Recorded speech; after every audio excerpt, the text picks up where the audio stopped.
피청구인은 실패와 실정을 인정하지 않았습니다. 인정하지 않았으므로 사과도 없었습니다. 모든 잘못을 야당과 전 정권에 대한 책임 전가로 일관하였습니다. 어느덧 피청구인의 주변에서는 아집, 불통, 경로란 말들이 흘러나왔습니다. 특히 그의 인사권 행사는 최악이었습니다.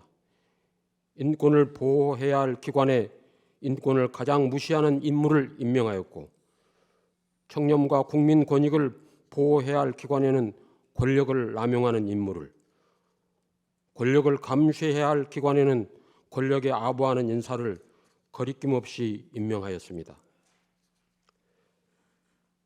배우자에 대한 의혹은 피청구인이 가장 큰 리스크였다고 할 수 있습니다. 국정에 밀착해 적극 개입한다는 말들이 정권 초부터 지속적으로 나오고 있었습니다. 주가 조작, 명품백 수수 혐의 등에 대해 야당이 제출한 특별검사 법안에 대통령은 거부권을 고집스럽게 행사하였습니다. 차상병 특검법 등 다른 법안들에 대해서도 마찬가지였습니다. 대통령은 국정 최고 책임자로서 최고의 권력자입니다.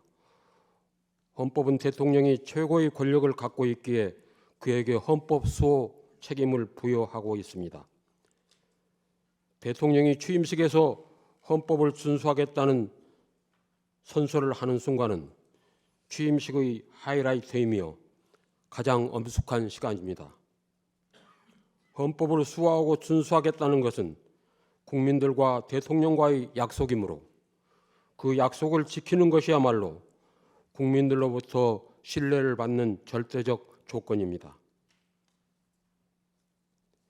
피청구인이 위반한 헌법 규정과 원칙들은 민주주의 체제를 지키는 가장 중요한 것입니다. 그러므로 피청구인은 대통령으로서 헌법 수호의 책임을 다하지 못했다는 정도에 그치는 것이 아니라 적극적으로 헌법을 파괴하는 행위로까지 나아간 것입니다.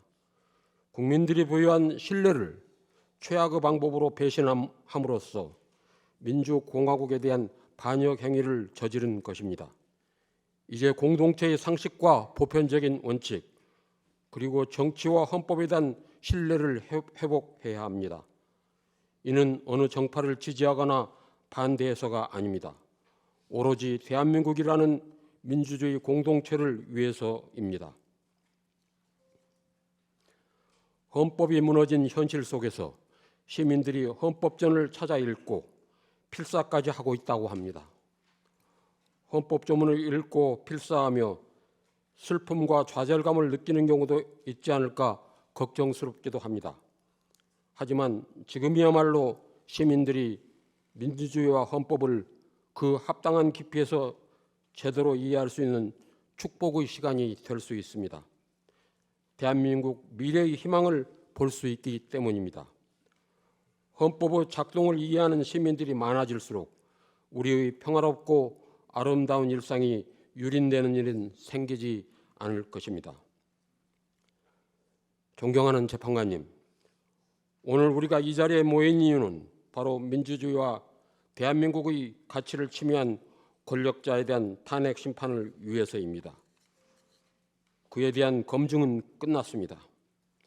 사람에게 충성하지 않는, 하지만 충성만을 받고자 했던 인물, 상식을 뛰어넘는 언동으로 일방통행만을 일삼았던 인물,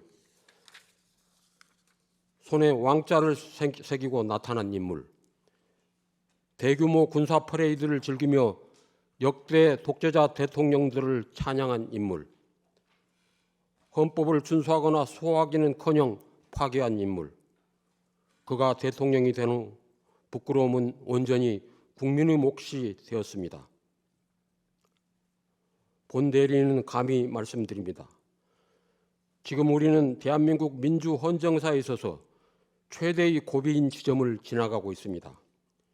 이 재판은 민주주의와 헌법을 지키는 재판이며 대한민국의 존립을 지키는 재판이 될 것입니다.